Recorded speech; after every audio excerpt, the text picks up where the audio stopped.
Some crimes are so heartbreaking or shocking that they change laws, change society, or even earn the label crime of the century. But the stories that made headlines in decades past aren't necessarily remembered today. I'm Amber Hunt, a journalist and author, and in each episode of this show, I'll examine a case that's maybe lesser known today, but was huge when it happened. This is Crimes of the Centuries.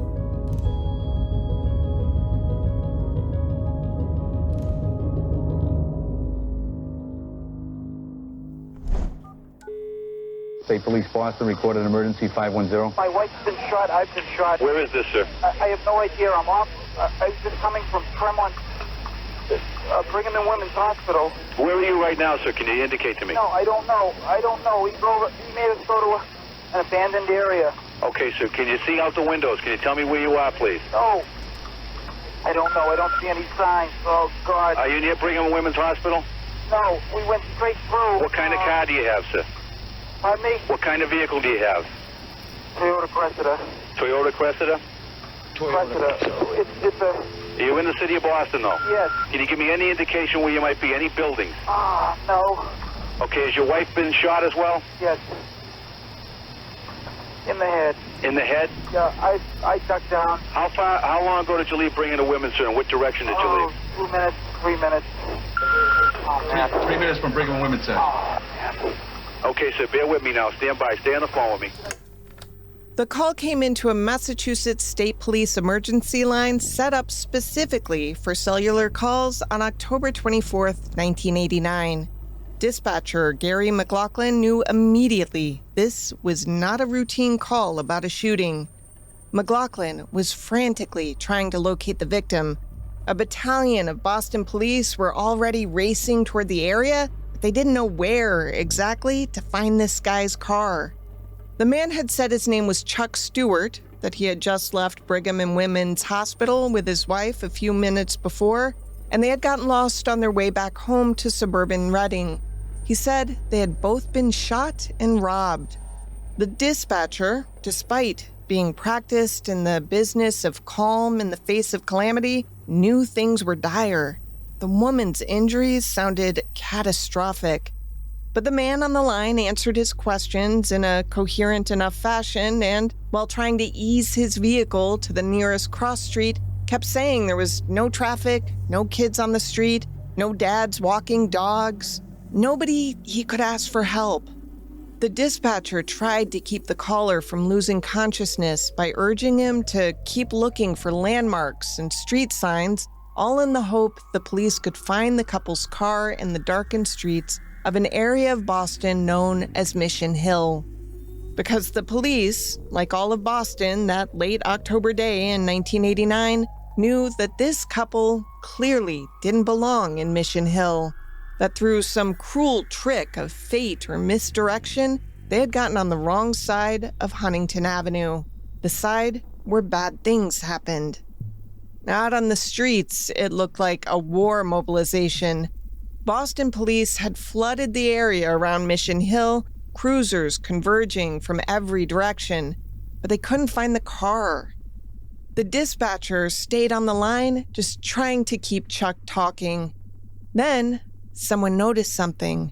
The only sound on the line had become Chuck's labored breathing, and somewhere underneath it, faintly, sirens. Police sirens. They knew it was their own. "Hey, wait a minute," one of the dispatchers said. "Can you hear the sirens?" If they could hear them through the open 911 line, it meant that a cruiser was close to Chuck. They began timing the wails, on and then off, listening for how the sound changed on Chuck's end. It was improvised, a little desperate, and it worked.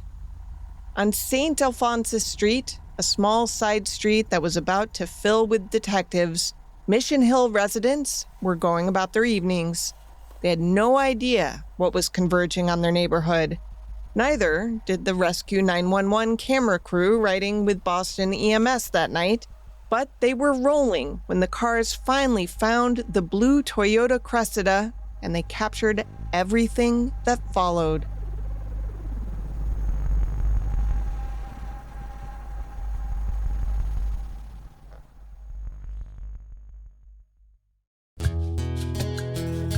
Crimes of the Centuries is sponsored by Home Chef.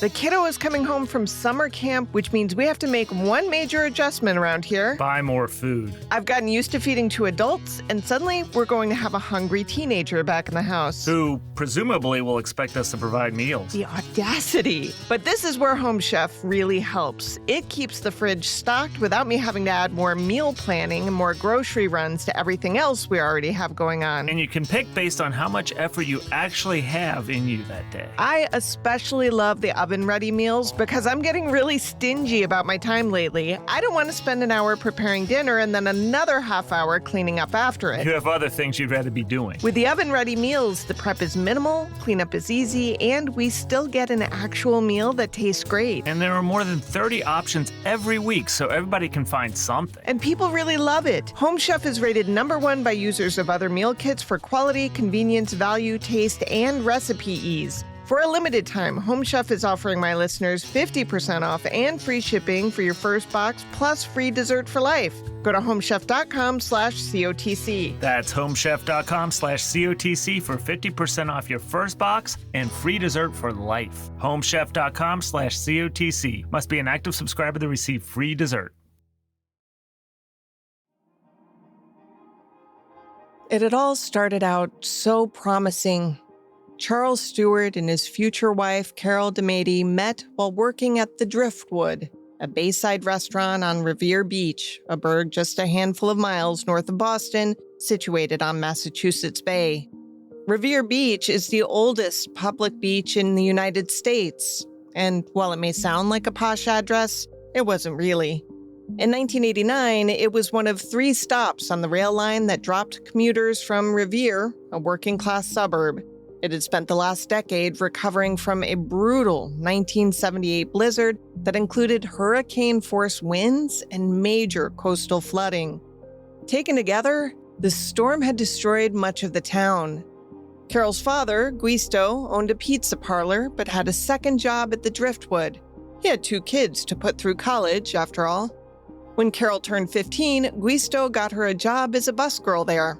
It was where the pretty, bright teenager made money to help with that tuition and made plans for her future. And Carol didn't stay a busgirl long.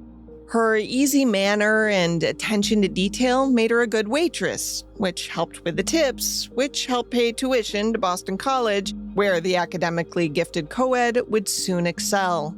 The house she had been raised in was stereotypically Italian. The DeMaties lived in nearby Medford, where they raised their kids surrounded by a slew of close relatives who all kept a watchful eye. Both kids were steeped in the beliefs of the Catholic Church. They attended Mass every Sunday. In turn, Carol and her brother were expected to work hard for what they got, to get a good education, and to make a living so that they could support their own families, as had generations before them. Carol met the tall, good-looking, dark-haired, blue-eyed charmer Charles Stuart when he began working at the Driftwood as an assistant cook. He was 19, she was 20, and already in college. Chuck had been raised in Revere as one of 4 boys. He was not a good student and had grown up with few expectations. This doesn't mean he lacked confidence. He had plenty, or at least he played a good game of pretending to have it. Still, when it came time to think about his future, he was directed to the vocational technical high school, where he had learned what it took to work in restaurants. He understood that there was a better life out there. He saw what other people, outside of Revere, had. He wanted that. The nice cars, the big houses, the wallet full of cash, the bling. He did not hide his ambition. He was going to own his own restaurant someday. Somehow, Carol and her friends from the Driftwood came to understand that he had already been quite successful, as word got around that the new cook had been given a football scholarship to Brown University, where he had done well. He had left after he'd become injured, which caused him to lose the scholarship, but he was working to get back there. Charles, his friends called him Chuck, did nothing to correct their impressions. In fact, had anyone checked, Brown didn't offer football scholarships, and Chuck never attended the Ivy League school anyway. After he'd gotten his Voc Tech diploma, Chuck had spent a single month at Salem State University before calling it quits. No matter. He pursued Carol with all he had, despite her father's quite obvious disapproval. He seemed too smug, not good enough, too Irish. He also knew that Chuck wanted to own a restaurant someday, and he knew how hard and unstable that life could be. Undeterred, Chuck's attentiveness to her and, frankly, his neediness appealed to Carol, who saw it all as a sign that he had lacked the kind of love and support she'd had all her life. She could give him that. Childhood friend Christina Barada also worked at the Driftwood. She told author Joe Sharkey, quote, "He was gaga over her, and we all felt he was nice. He was cute. They made a wonderful looking couple. We were caught up in that. I mean, this guy loved her. I think when he met this woman, he realized he had hit the jackpot. He just couldn't have found anyone who was going to be a more wonderful companion, friend, wife, mother," end quote. Chuck wooed her as she finished college, thinking they'd get married when she graduated in June of 1981. By that time, though, she had decided to go to law school and, ever practical, Carol said they'd have to wait another 3 years until she was done with that. Understanding that his future wife would be a lawyer, the assistant short-order cook, though still anxious to open his own restaurant, figured he would hurry the dream along by finding a better-paying and more respectable job. He answered an ad for a management trainee at a furrier salon located at the most impressive address in Boston's Back Bay. For those of you unfamiliar with Boston, I found realtor Mike Rivers to help us out. The Back Bay is known for its elegance, its affluence, its prime location, and its world-class shopping. But it does come with a higher cost of living. The prices here are on the steeper side compared to other neighborhoods, but with everything this area has to offer, it's pretty easy to see why this is a desirable place to call home. So, ritzy. Got it.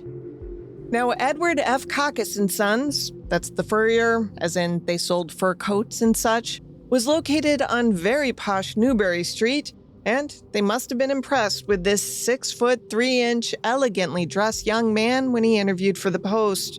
They saw a born salesman who just might woo the rich old ladies who still thought it was important to display their wealth on their backs and around their necks during the long Boston winters. So, in the fall of 1982, Carol started her first year of law school at Suffolk University, a private Boston school, and Chuck began to thrive in the rarefied air of the Back Bay, acquiring the taste, the manners, and the attitudes of men born to the kind of wealth few in his hometown of Revere could emulate. By Carol's second year of law school, Chuck was a top salesman at Caucus, bringing in $50,000 a year. Let's pause and do some inflation math so you can get a feel for just how well Chuck was doing. His salary translated into what $160,000 would buy today. So yeah, not bad. Wish I'd thought to get into fur. Wait, no I don't. Anyway, Carol decided about now to specialize in tax law, and the couple looked to have a golden future. Christmas of 1983 was marked by the official marriage proposal, the splendid $4,500 engagement ring, the continuing consternation of her parents, and Carol's complete assurance that her life was turning out better than she ever could have imagined. When she graduated in June of 1985, Chuck had advanced to the position of Caucus Assistant General Manager. She still had to get her CPA, but that was easy for Carol, and her starting salary at the accounting behemoth Arthur Young was $30,000, or about $90,000 if she were offered it today. Okay, maybe I should have become a tax accountant, except, math. In any case, they married on October 13th, 1985, in the church where her parents had also wed years earlier. The couple had already bought a house, a duplex not far from her folks.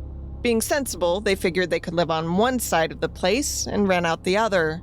And they had money to burn, and they did burn it, mostly at Chuck's insistence.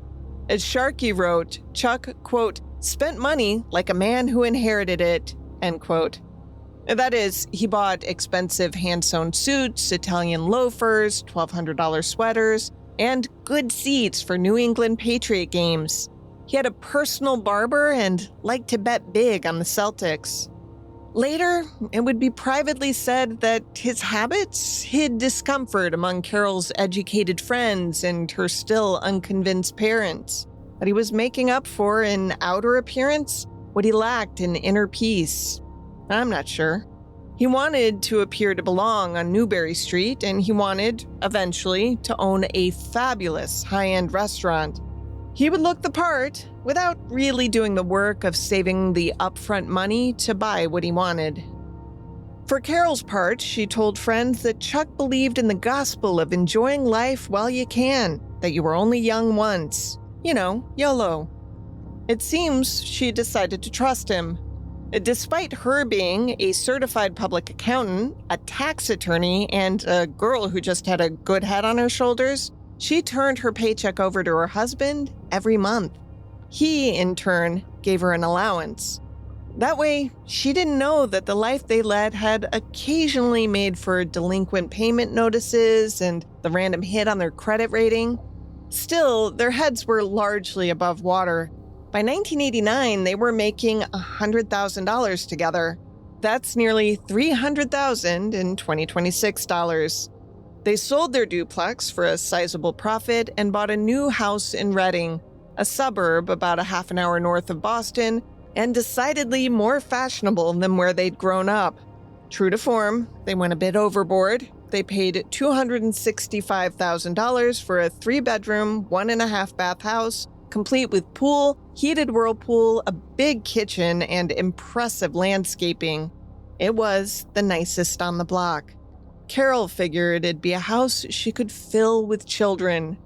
For what it's worth, they had never lied to each other about their ultimate goals. He wanted that restaurant. She wanted to be a mother. To that end, he subscribed to restaurant industry magazines, and she researched what Boston hospital was most respected for its maternity care. Life was good, like really good. They were the envy of their friends. But in the early summer of 1989, as Chuck pondered the very end of his remarkable 20s, his 30th birthday was upon him, he learned that the Caucus brothers had no intention of making him a partner in their now quite lucrative go-go 80s Reagan years business. And Carol told Chuck she was pregnant.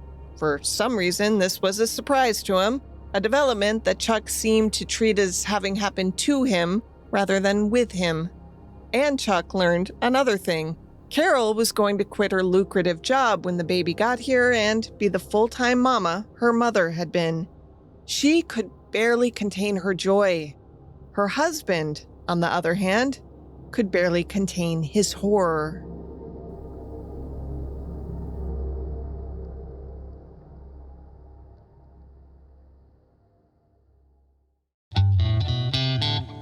Crimes of the Centuries is sponsored by AquaTrue.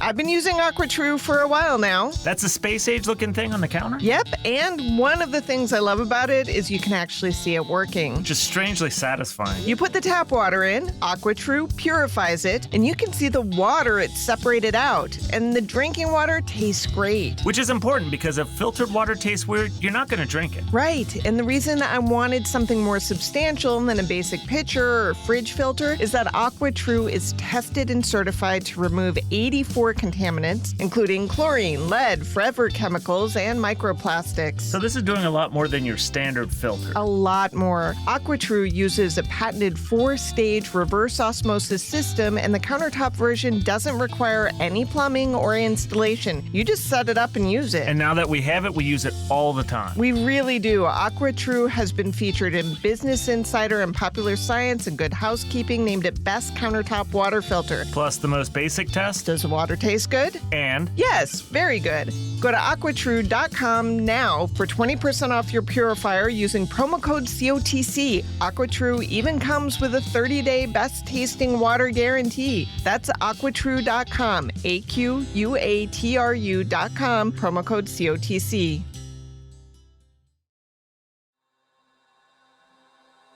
The 1970s brought out the worst in Boston. In the early fall of 1974, U.S. District Court Judge Arthur Garrity Jr. ruled that Boston public schools were de facto segregated, and the school authorities there had not done anything to rectify that, per 1955's Supreme Court decision in Brown v. Board of Education. In other words, they were operating unconstitutionally. So Judge Garrity mandated the busing of students between black and white neighborhoods to right the obvious wrong. The judge addressed the region's underlying racism in his opinion. He opined that the Boston School Committee had intentionally maintained the segregation with obvious results. The white public school in white neighborhoods had been substantially better equipped, better maintained, and thus, consistently, turned out more graduates and better students than the black schools in black neighborhoods. Busing was a start in fixing that. It would start on the first day of the school year.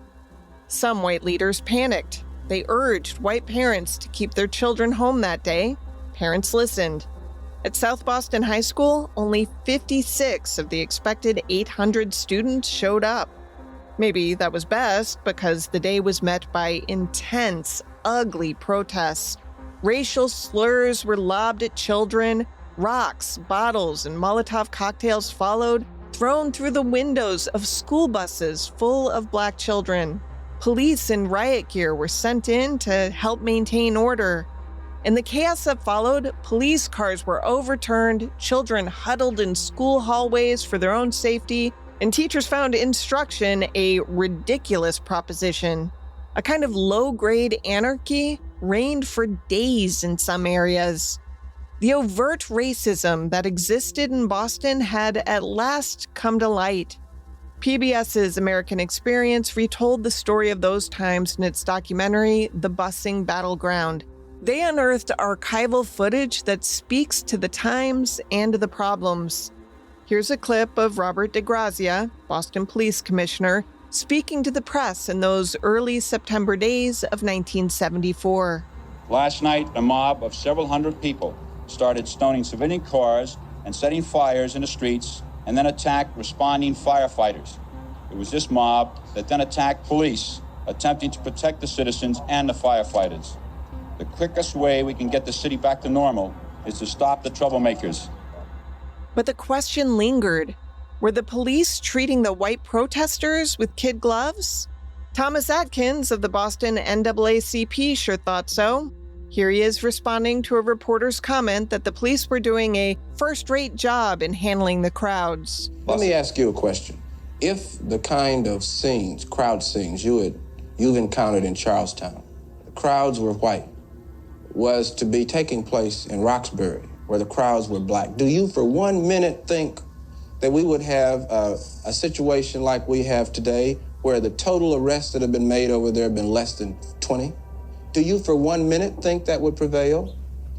That's the answer to your question. We're dealing with the double standard of law enforcement, and as long as that continues, then we're going to continue to have a problem where people will think they can enforce the law on the street with their fists or with a rock or with a bottle.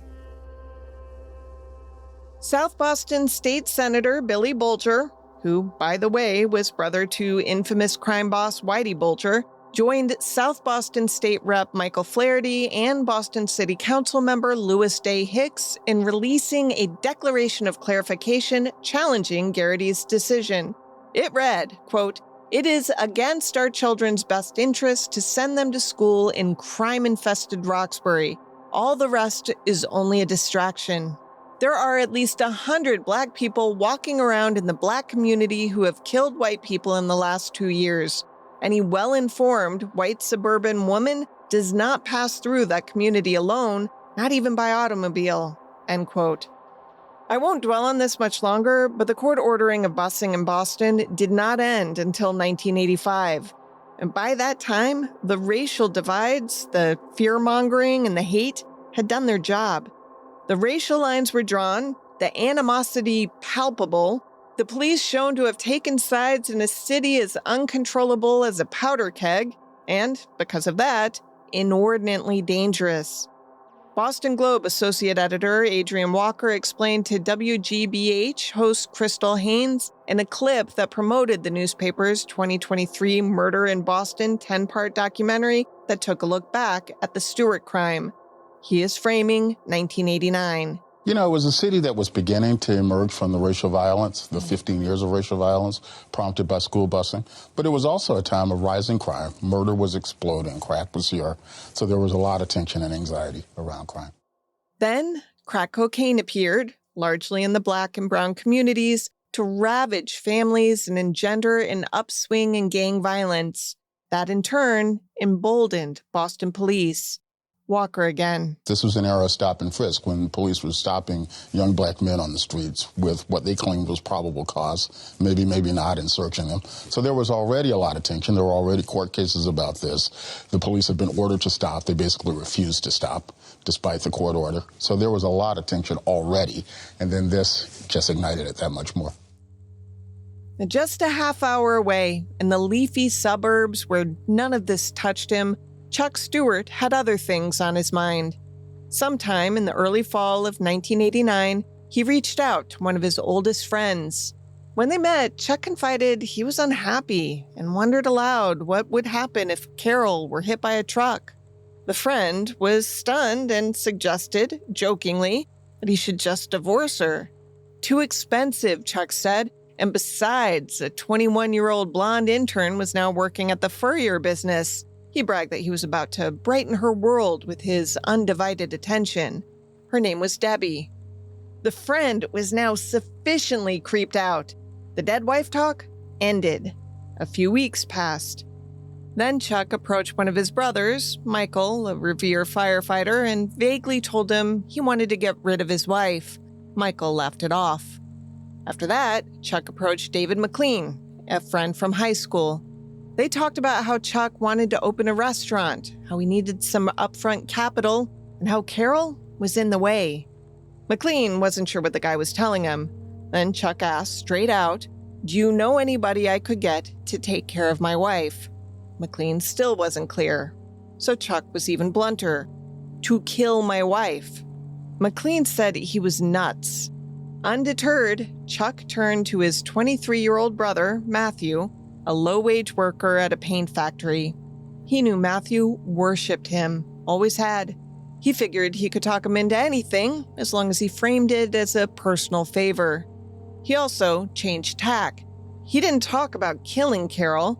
Instead, he asked Matthew if he would help him with a little insurance scam. He just needed Matthew to show up at a certain place at a certain time and take charge of a small bag of jewelry and the considerable weekly cash proceeds he was supposed to deposit for Caucus.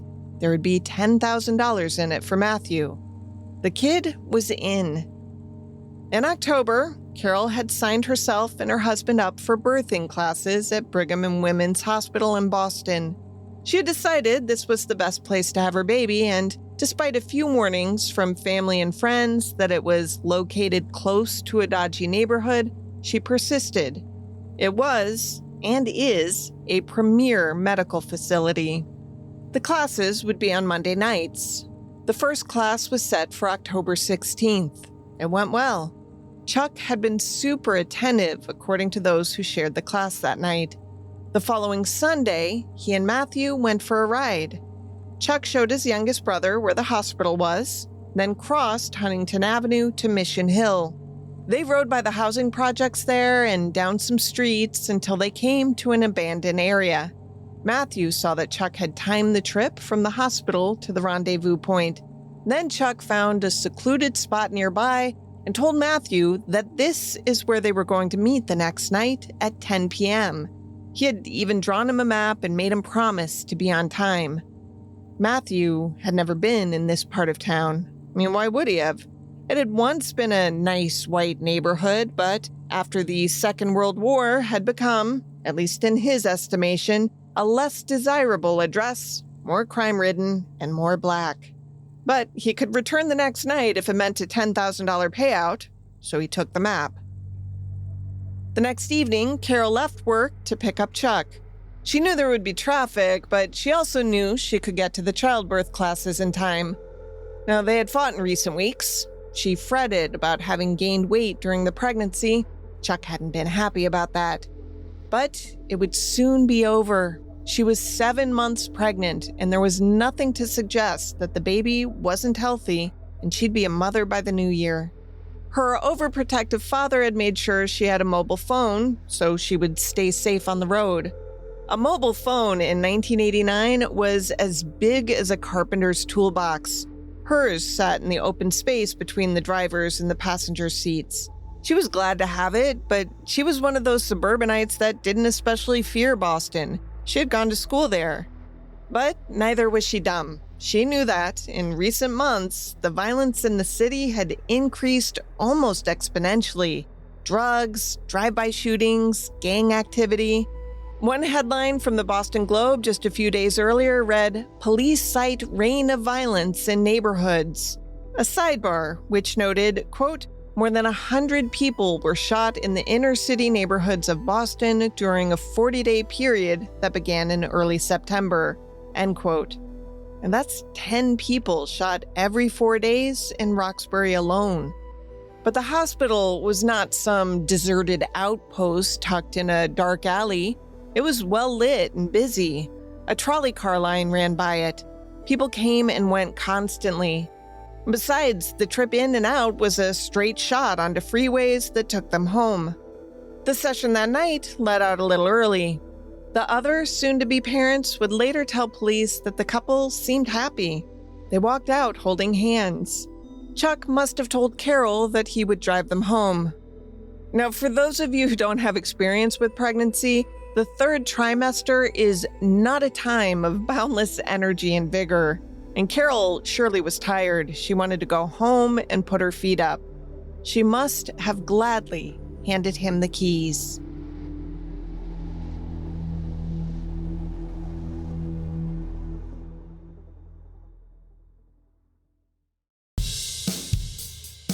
Crimes of the Centuries is sponsored by Talkiatry. If you've ever tried to find a psychiatrist, you know the hardest part can be finding someone who actually has availability and takes your insurance. Which is not a small hurdle. No, I've checked out the psychiatrists available using Talkiatry, and I was impressed by how quickly the process can match you with someone who fits what you're looking for. And this is psychiatry specifically, not a therapy app. Right. Talkiatry is a 100% online psychiatry practice. Their psychiatrists provide comprehensive evaluations, diagnoses, and ongoing medication management for conditions like ADHD, anxiety, depression, and more. And because they're medical providers, they can prescribe medication when it's appropriate. Talkiatry has more than 800 clinicians who are in network with major insurers, so you can use your existing insurance. You complete a short online assessment, get matched with clinicians who fit your needs, and can schedule your first visit in days, not months. Which is a big difference when you've already decided you want psychiatric care. Head to talkiatry.com/COTC to complete the short assessment and get matched with an in-network psychiatrist in just a few minutes. That's TALKIATRY.com/COTC to get matched in minutes. Talkiatry.com/COTC.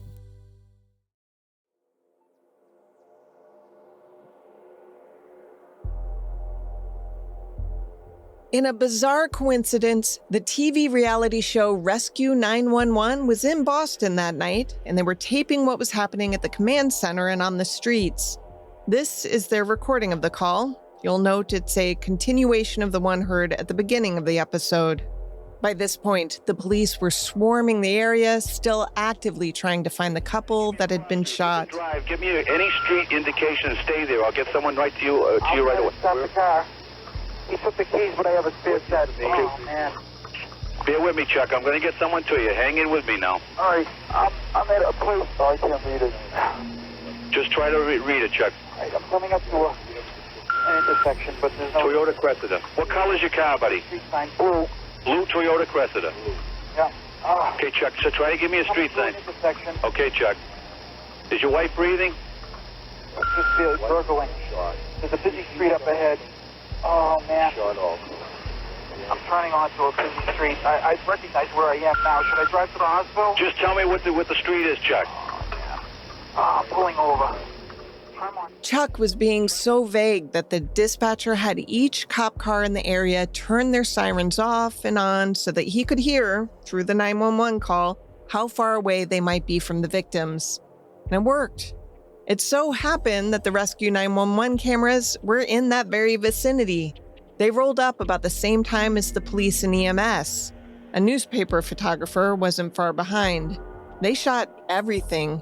Carol was pulled out of the passenger side of the car, slumped and bleeding from her head, and sent immediately back to the hospital they had just left. They also got video of Chuck being placed in a separate ambulance to go to Boston City Hospital. This is Chuck answering police questions as he's being maneuvered onto the ambulance. Who did this?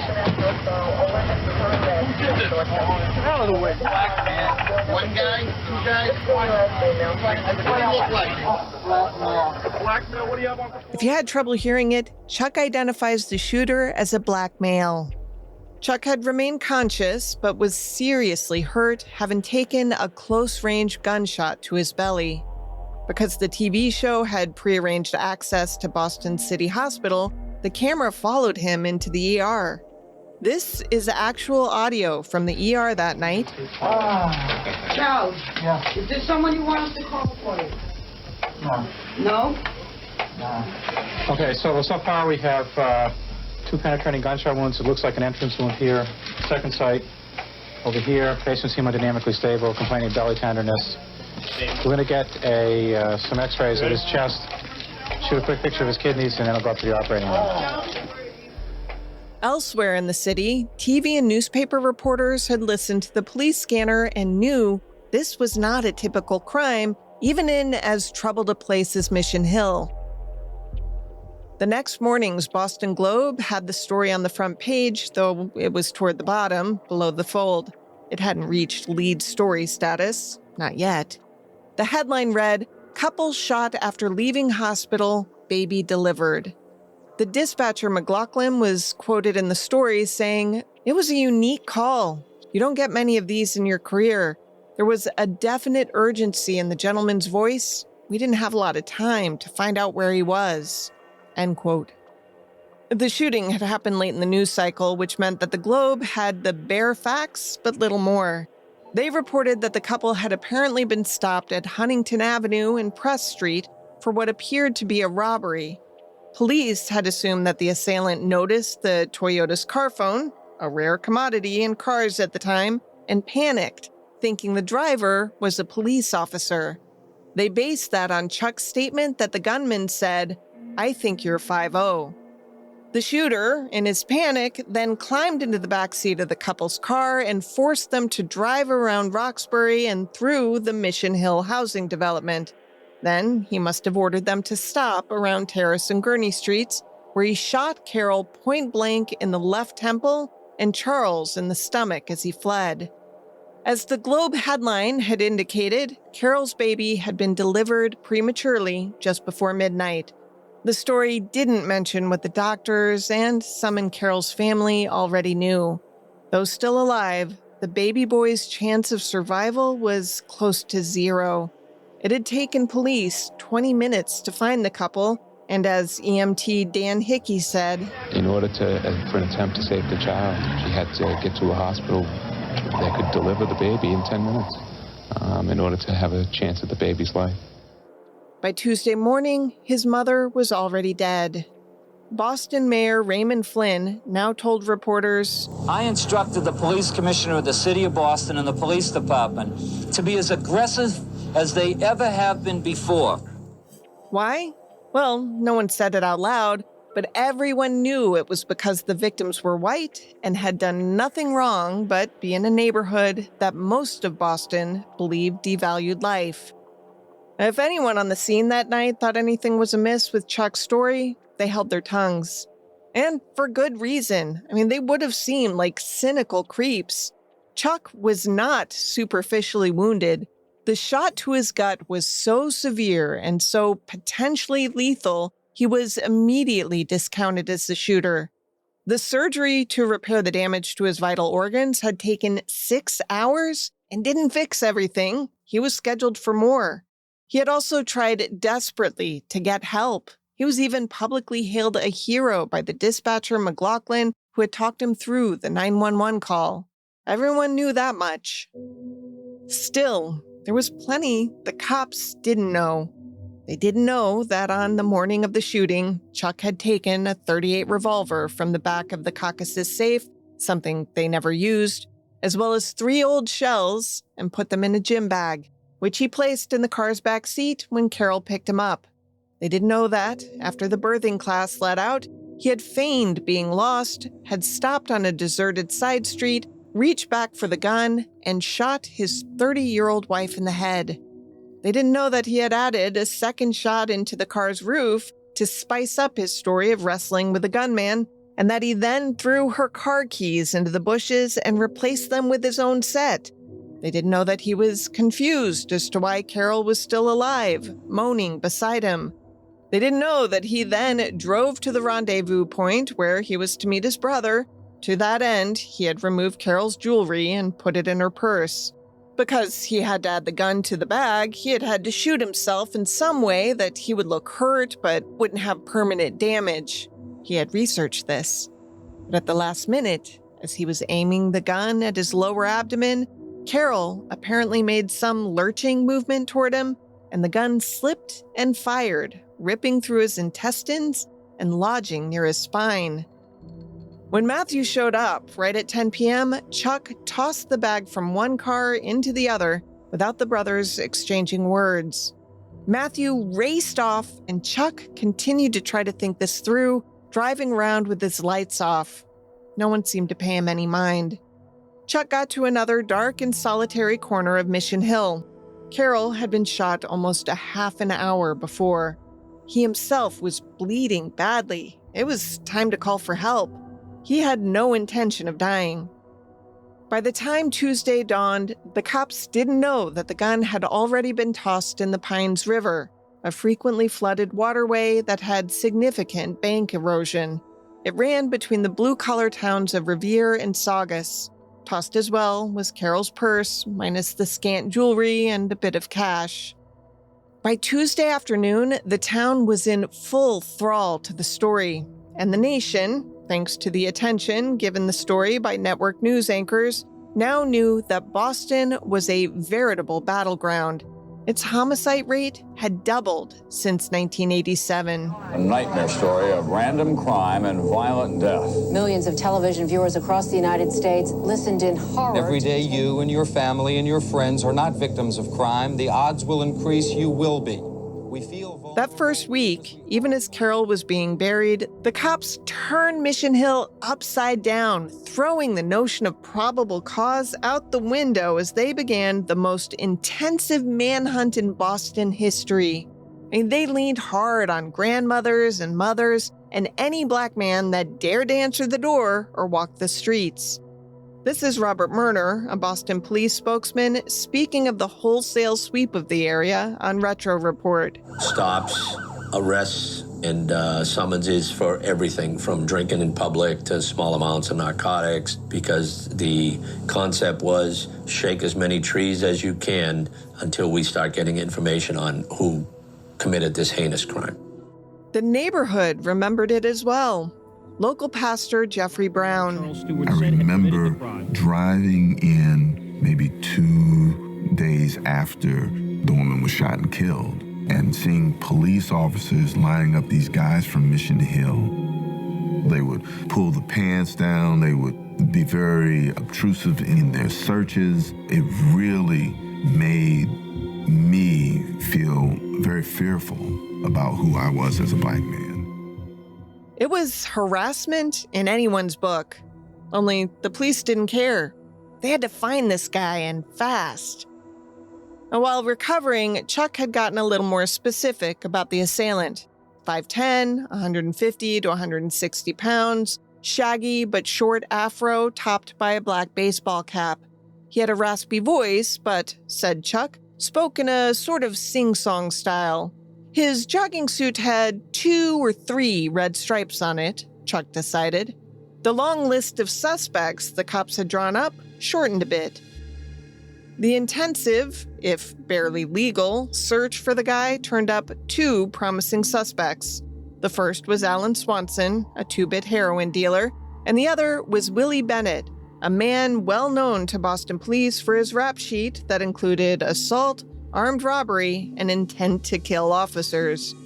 Bennett's name came up because some teenagers, one was Bennett's nephew, had, in a roundabout way of hyping Willie's previous exploits, conflated the thief's past while talking about the Stuart shootings. Like a game of telephone, one kid told another who told someone else that Willie was the guy everyone was looking for. The Boston police got wind of this, then pressured the boys to tell what they knew. The scared kids at first said they didn't know anything, but held without counsel and threatened with jailing, they agreed that Willie had told them he was the shooter. Then they promptly recanted. The story now grew to have a life of its own. Chuck was shown Willie's picture and tentatively ID'd him in a photo lineup at his bedside. The police told reporters that an arrest in the case was imminent. The story had, in the meantime, continued to produce tragic headlines that gripped a nation. On November 9th, Chuck Stuart was asked for permission to remove life support from his 17-day-old son. Throughout that time, the infant had experienced no brain activity, and his breathing had been done by a respirator. The more than half hour of oxygen deprivation after his mother had been shot had drained him of life before he'd ever had one. The nurses at Boston City were, by now, openly questioning why they had never heard Chuck ask about the welfare of his son and had never heard him express sadness over the loss of his wife. They had heard him talk about buying a new car and badgering doctors about how soon he might be well enough to get rid of his colostomy bag and start over. The 2 Boston detectives, Robert Ahern and Robert Tinlin, known as the 2 Bobbies, had noticed this too. And Chuck's account of what had happened didn't quite add up. They told their superiors they wanted to look harder at him, but their superiors balked. The manhunt for a black assailant in a jogging suit had been going on for weeks. Never mind that they were getting other tips telling them the same, including from David McLean's brother. McLean, you might remember, was Chuck's friend, whom he asked about how to get rid of his wife. But the brass had no appetite for complicating the narrative. Willie Bennett, now considered the prime suspect, was arrested that November for the unrelated robbery of a video store in nearby Brookline. As he had no money for bail, he was put in jail. But the Boston police struggled to find enough evidence against Willie to go to a grand jury to indict him in the larger case. Still, Boston-based Suffolk County DA Newman Flanagan decided now was the time to bring back Massachusetts' death penalty, which had just been abolished 5 years before. And when you couldn't drive through Boston unmolested, he said, it was time to do something. And the state legislature was listening.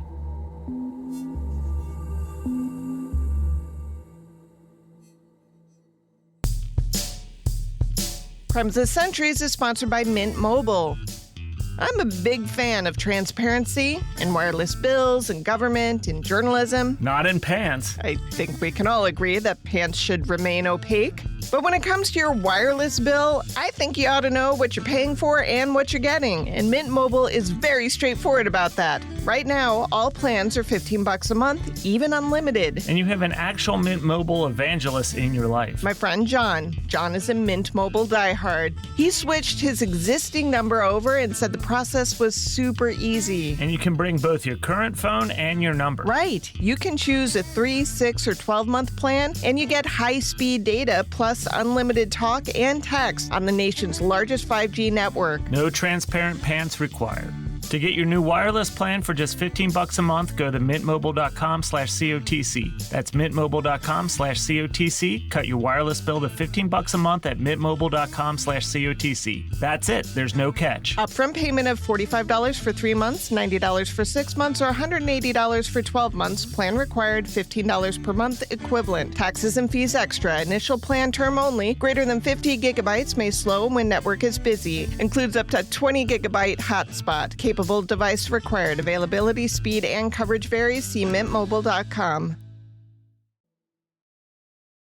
The first of several expected insurance payouts for the death of Charles Stewart's wife arrived December 1st. 4 days later, he left the hospital. And Matthew Stewart, who had been falling apart since the events of October 24th, went to California to think things through. And truth was, just days after the shooting, Matthew had gone to older brother Michael to confess what he had done. They then went to an uncle who counseled silence for the sake of the family. But Matthew was really disturbed. He had agreed to be part of an insurance scam, nothing more. He didn't fully grasp what had happened until afterward. He was so upset that he also confessed to his girlfriend, who told her parents, who went to John Perenni, their lawyer, who asked to take on Matthew as a client. Now, Matthew told the lawyer he didn't know anything. He hadn't seen Carol that night, hadn't known there would be a gun in the purse, and just thought the whole thing was a scam to get some dollars out of the Caucus brothers and from Chuck's insurance policies. Chuck, who turned 30 in mid-December, was blissfully unaware of his brother's struggles. He also didn't know that newsrooms had been getting calls for weeks now, asking them to look hard at the husband. There was just something really wrong with this story. Just after Christmas, the Boston police asked Chuck to come down to the station for an in-person ID of the assailant. Waffling a little, saying it was dark, he picked out Willie Bennett. It was hardly cause for massive celebration, but the papers ran with it. Matthew read them. On Monday, January 2nd, he had Perenni contact the Suffolk County DA to say that the Stewart family would soon have a statement for him. Then they called the family together to tell their mother what Matthew knew and what he was about to do. Chuck wasn't at the family meeting. He was buying a new car with the insurance money. The next day, a Tuesday, Chuck found out what Matthew had planned. That same night, Matthew laid out for the DA's office what he knew and what he had done at his brother's behest. He handed over Carol's diamond wedding ring as proof. They could probably find the bag and the gun if they wanted to. Sometime after 6 a.m. on Wednesday, Chuck Stewart drove his new car toward town, pulled over on the shoulder of the Tobin Bridge, a cantilevered connector that hovers over the Mystic River between Boston and Chelsea. Because of the maritime traffic below, it stands a remarkable 135 feet above the water. That day, the river would have been icy. A man, if he somehow survived the fall from that height, would have frozen to death soon after. No one saw him jump. On the front seat of the car, authorities found a note, quote, "I don't have the strength to go on. I love my family, and the last 4 months have been hell. I am sorry for all the trouble. Chuck," end quote. Rescue divers pulled his body out of the water around 1 p.m., just as the DA was talking to reporters. After a careful review of this new evidence, I instructed Boston Police homicide detectives to arrest Charles Stewart for the murder. The day after, the DA announced that Willie Bennett was no longer considered a suspect in the case. Chuck Stewart got a private funeral and a grave, though it's pretty nondescript, marked only with his name and years alive. Caucus, the well-respected furriers who had operated in Boston since 1852, closed its doors after being sued for negligence for their management of the gun that killed Carol and her child. They simply could not withstand the scandal. In late 1990, Willie Bennett was found guilty of armed robbery of that video store and sentenced to 12 to 25 years in prison. The city of Boston's reckoning came soon after. City Councilman Bruce Rowling at the time. The case did not go forward in the manner that it should. They were too preoccupied with the story that Charles Stewart gave, which is now a total fabrication. And because of that, hundreds of black males were harassed. But there were upsides as well that couldn't be measured until years later. This is Jason Hare, producer of the Boston Globe's 10-part documentary series, Murder in Boston, talking to WGBH about changes made in the city after 1989. In hiring a new police commissioner and installing community policing and the effect that that had on quelling the homicide rate in the city. So there were short-term effects that were a silver lining from this case. There are current leaders in Boston and in all institutions who grew up in Boston at the time and remember that case vividly and cite it as one of the reasons why they went into politics or why they went into city governance was they were inspired by what they saw and what, frankly, they didn't see as this case unfolded. In late 2023, in response to the Globe's documentary, Boston Mayor Michelle Wu acknowledged the city's flawed response to the Stuart murders. We are here today to acknowledge the tremendous pain that the city of Boston inflicted on Black residents throughout our neighborhoods 34 years ago.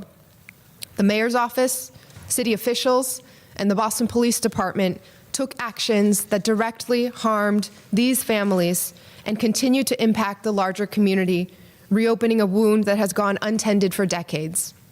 In response to the murder... And then this happened. The city of Boston paid retribution of $100,000 to Willie Bennett and $50,000 to Alan Swanson for their mistreatment 34 years prior. The families of Chuck and Carol suffered appreciably as well. They left the public spotlight to live their private grief. Matthew pleaded guilty in 1992 to conspiracy, insurance fraud, and possession of a firearm, and served 3 years in prison. At the age of 45, he was found dead at a homeless shelter in Central Square in Cambridge. The Middlesex County DA said the death wasn't suspicious. An autopsy revealed he died of acute intoxication by the combined effect of ethanol and cocaine. It was ruled accidental. That may be technically true, but his death was no doubt aided and abetted by his oldest brother, the one he believed in so earnestly and so wrongly.